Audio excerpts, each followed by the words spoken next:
Have you ever heard of a place so small, so distant, that most maps barely show it? Yet it holds the power to shake the future of Asia.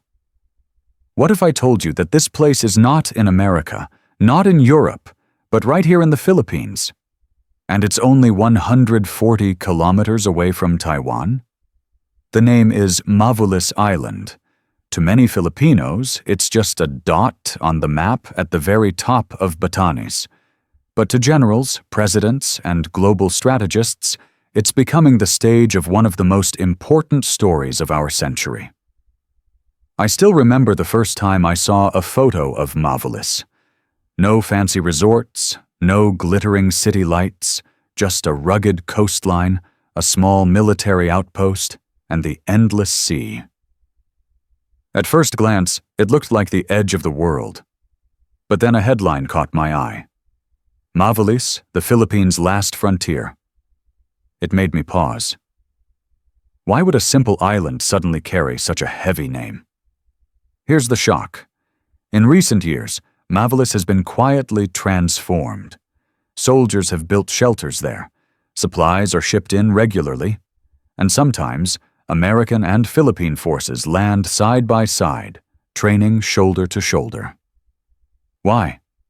Because this forgotten island is now a front line, not against pirates, not against typhoons, but against the rising storm between China, Taiwan, and the world. Imagine standing on Mavulis, the wind whipping through your hair, and looking north. Just across that vast stretch of ocean lies Taiwan. To the west, the South China Sea. To the east, the open Pacific.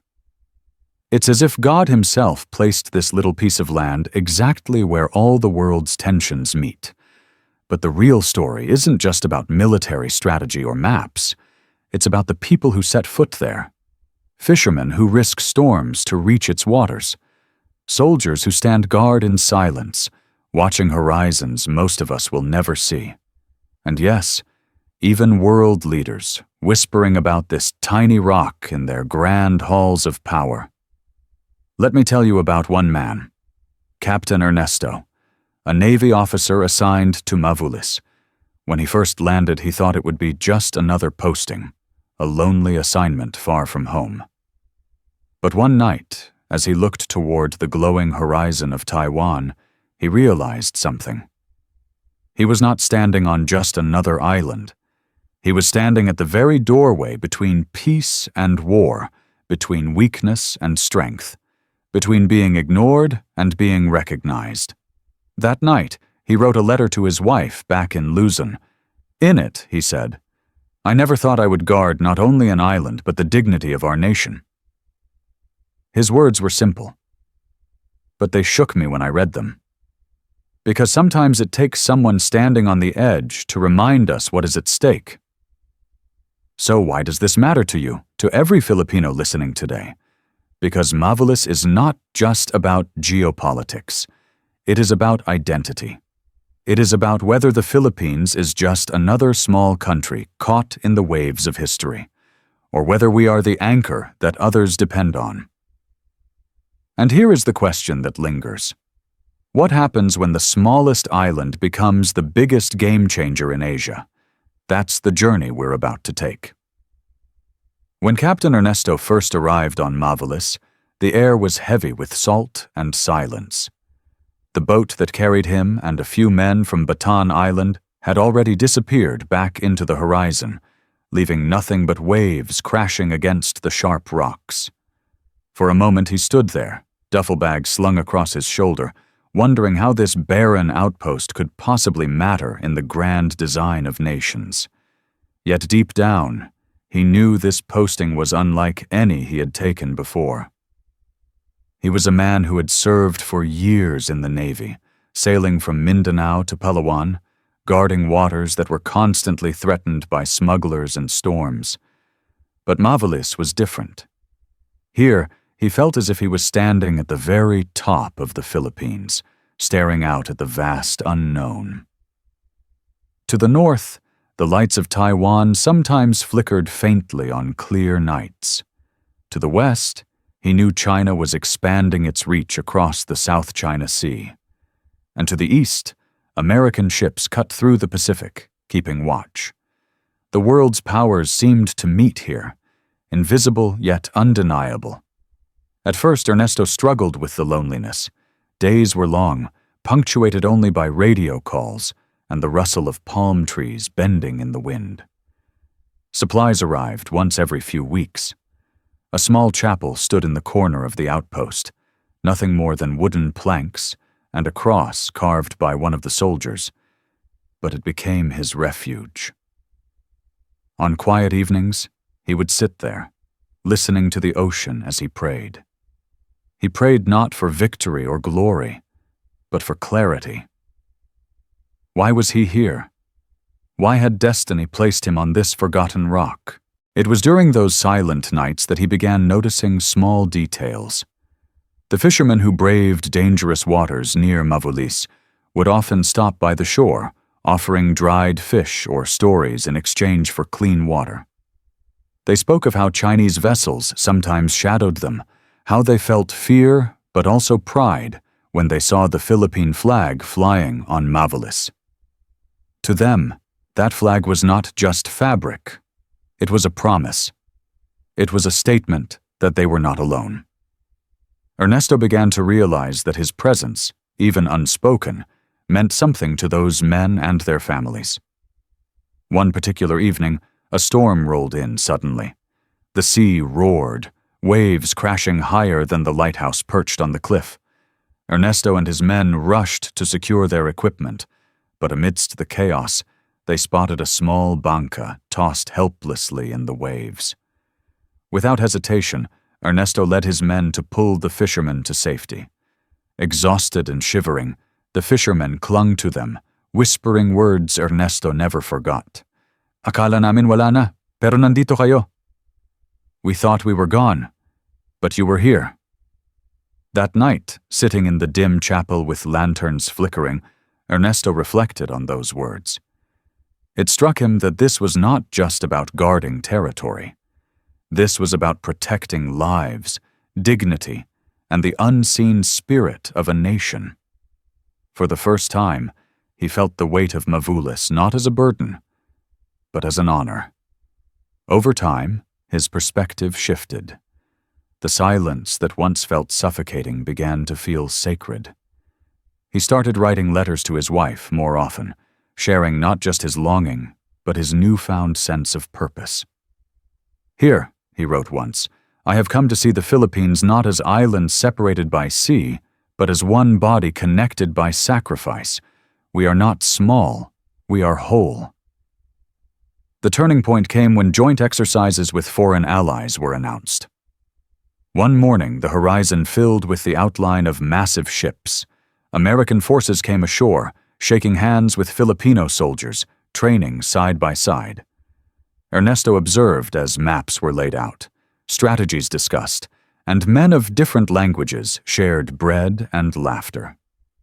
For the first time, he saw clearly how the world looked at Mavulis, not as a lonely outpost, but as a gatekeeper of stability in Asia. And yet, with that recognition came unease. What if tensions rose? What if the island one day became the spark of a larger fire? Ernesto wrestled with these questions, but he also remembered the faces of the fishermen, the quiet prayers in the chapel, and the pride of seeing the flag flutter in the wind. He realized that Mavulis was not only about conflict, it was about choice. The choice to stand firm, to hold ground, to be counted. On one of his last evenings before returning home for leave, Ernesto stood by the shore, gazing at the fading sun. The ocean glowed gold and crimson. He whispered softly, almost as if speaking to the island itself, "You are small, but you carry us all."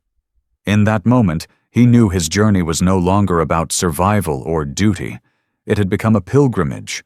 Mavulis had transformed from a remote assignment into a sacred reminder of what it meant to be Filipino in a world that often forgets the small voices.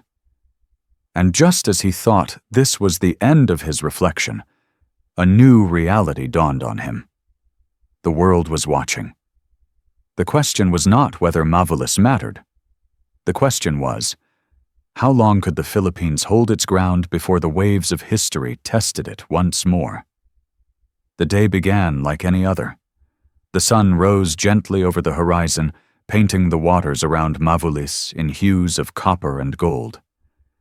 Captain Ernesto had grown used to the rhythm of life on the island, the endless wind, the creaking of wooden beams in the outpost, the distant cries of seabirds. Yet that morning, something felt different. There was a tension in the air, a kind of quiet before a storm, though the skies were clear. The radio crackled with a message. A group of unidentified vessels had been spotted near the boundary of Philippine waters, edging closer to the fishing lanes. For many, it was just another routine report. But for Ernesto, it was the moment he had long feared and long prepared for. The fishermen who often came near Mavulis were already out at sea that morning, their banca scattered like fragile leaves on the waves. If those vessels pushed further, it would not only be a question of territory, it would be a question of survival. He called his men together. Their faces were calm but serious, young soldiers who had learned to mask fear with discipline. "We stand firm," he told them. "We are not just guarding rocks, we are guarding our people." Those words seemed to anchor them, a reminder that their post wasn't meaningless, that their watchful eyes carried the weight of millions who would never see this place. As the hours passed, the vessels drew nearer. Through binoculars, Ernesto could see their silhouettes, large, imposing, indifferent to the tiny bancas dotting the sea. He remembered the storm months ago, the fisherman clutching his hands, whispering gratitude that they were not alone. And now, once again, they were counting on him. Then came the moment that etched itself into his memory forever. One of the fishing boats, unable to move fast enough, was suddenly dwarfed by a shadow. A foreign vessel loomed dangerously close, its wake threatening to capsize the fragile wooden boat. The fishermen shouted, waving their arms, desperate for space, for recognition. But the vessel did not yield. Without hesitation, Ernesto ordered their small patrol craft to move. Against the roar of the sea, they positioned themselves between the fishermen and the looming vessel. It was a David and Goliath moment. An old Philippine patrol boat, weathered and modest, facing a steel giant.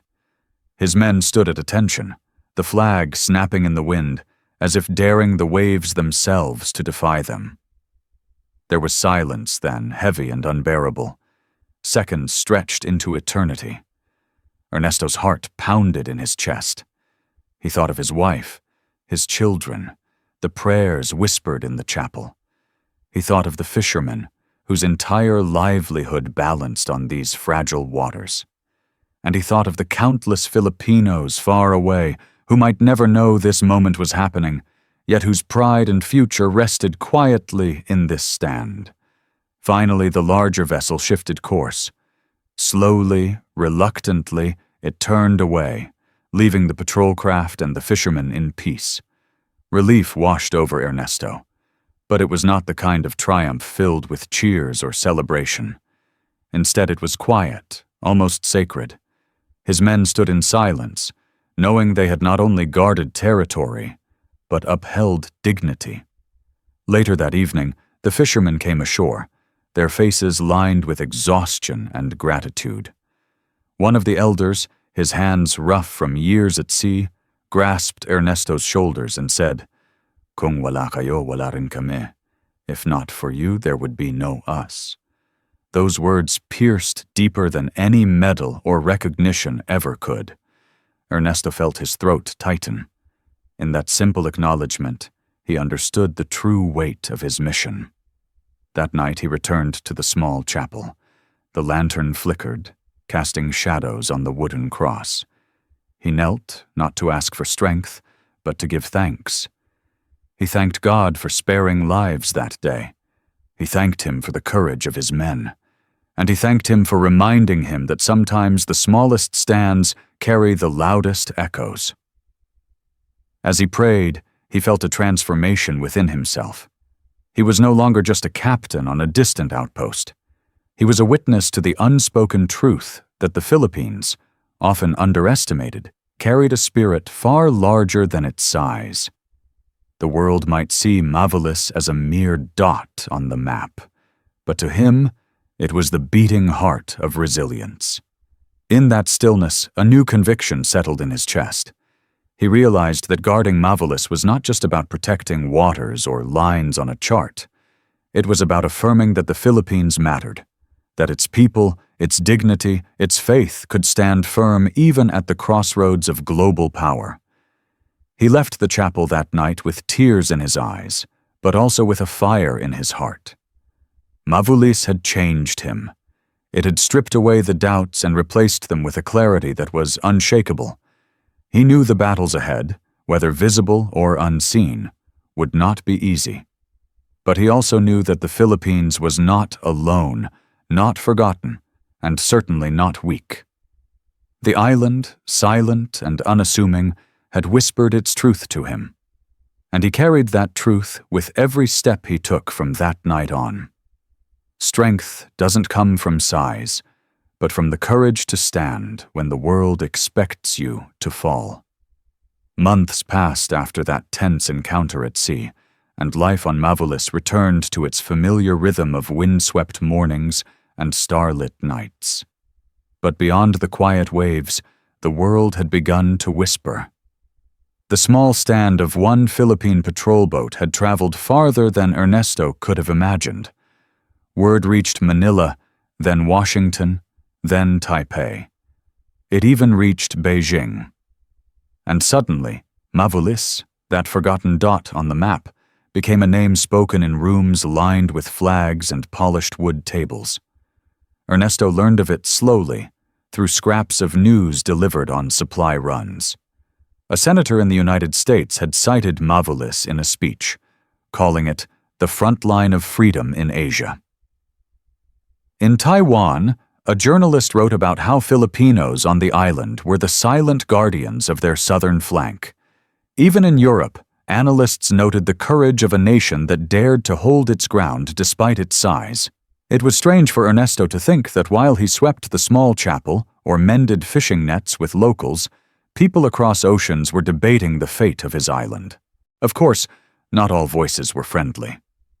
From across the waters, there were murmurs of challenge, warnings that the Philippines was playing a dangerous game by standing so firm. Ernesto knew these threats were not empty. He felt them in the tension of every patrol, in the eyes of his men when they scanned the horizon. Yet with each warning came also a sense of recognition. The world could no longer ignore what was once invisible. One afternoon, as he stood by the flagpole, watching it ripple proudly in the wind, Ernesto thought of how often the Philippines had been underestimated in history, colonized, invaded, often dismissed as weak or dependent. And yet, time and again, Filipinos had risen, sometimes quietly, sometimes in flames, but always with resilience. He realized that Mavulis was not just another post. It was a mirror reflecting the larger story of his country. That realization deepened when a group of visiting officials arrived one season, their convoy of boats cutting through the waves. They came from Manila, but with them were foreign observers, Americans in pressed uniforms, Taiwanese analysts with notebooks, even European journalists with cameras. Ernesto welcomed them, unsure of how to present an island so bare, so rugged. Yet as they toured the outpost, he noticed their faces. They were not laughing at the simplicity of Mavulis. They were studying it, revering it. One American officer shook Ernesto's hand firmly and said, "This is the kind of courage we train to honor." "The world should know about this place," a Taiwanese observer whispered, almost to himself. "If only more islands could stand like this, the balance would change." Those words sank deep into Ernesto's heart. For so long he had thought of Mavulis as isolation. Now he began to see it as influence.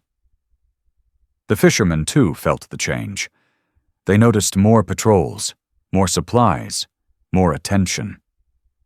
One old man who had once nearly lost his life in the storm told Ernesto, "Before, we prayed the world would not forget us. Now it seems the world has found us." His voice carried both relief and unease, for with attention came risk, but it also carried pride. Ernesto could not help but reflect on how strange it was that such a small island had become a stage for giants. China's shadow grew larger each year, its ships more numerous, its tone sharper. Taiwan's eyes watched nervously, knowing their own fate was tied to what happened in waters nearby. The United States, with its vast power, began to anchor more heavily on the partnership with the Philippines, speaking of shared defense and freedom of navigation. Even nations far away, like Japan and Australia, sent quiet messages of support. In the chapel that evening, Ernesto prayed again. This time not only for protection, but for wisdom. "Lord," he whispered, "what does it mean for a small nation to carry the attention of giants? Give us the courage not to be swallowed, and the humility not to be blinded."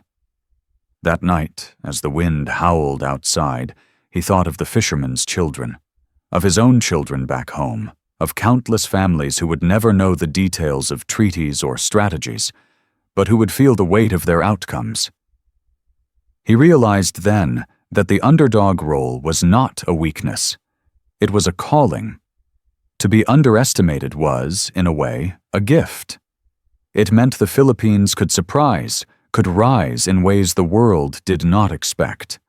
And so, when the next joint training began, and foreign ships once again appeared on the horizon, Ernesto walked among his men with a new calmness. He saw their tired faces, their weathered hands, and he told them simply, "The world is watching, but we do not stand for the world. We stand for those who live beneath this flag." They nodded, their eyes steady. In that moment, he understood what it meant to be strong without boasting, to be influential without shouting. The Philippines, through Mavulis, was showing that strength was not measured by size, but by resolve. The world might continue its games, drawing lines and issuing threats. But for Ernesto and his men, the reality was simple. Every wave that crashed on Mavulis, every prayer whispered in the chapel, every fisherman saved from the storm, these were victories no headline could capture, but victories nonetheless. And perhaps that was the greatest power of all. There are places in the world that shape history not because of their size, but because of the courage of those who stand upon them. For Captain Ernesto, Mavulis became that place. What began as a lonely posting at the edge of the Philippines had transformed into something far greater, a living symbol of resilience, of faith, and of a nation that refused to be forgotten. On his final night of that long assignment, the island was unusually calm. The sea shimmered under a full moon, and the air carried the scent of salt and earth. Ernesto walked slowly along the shoreline, each step sinking into the sand as the tide whispered around his boots. He paused and looked north, where the faint outline of Taiwan sometimes appeared on clear nights. He thought about how close it was, just 140 kilometers. Yet between those waters lay not just distance, but destiny. As he stood there, memories flooded him. The storm where fishermen clung to his men for survival. The silent standoff with the foreign vessel, when a single patrol craft shielded fragile lives. The voices of foreign observers, marveling at the courage of Filipinos. And above all, the quiet prayers whispered in the chapel, where faith had held him steady when the weight of nations pressed heavy on his shoulders.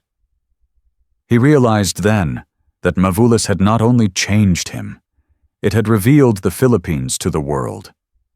A country often described as small, fragile, or dependent, now stood in a position of unexpected strength.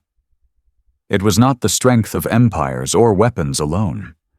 It was the strength of fishermen who braved the waves, of soldiers who stood guard in silence, of families who prayed for peace while trusting that their sons and daughters would protect them.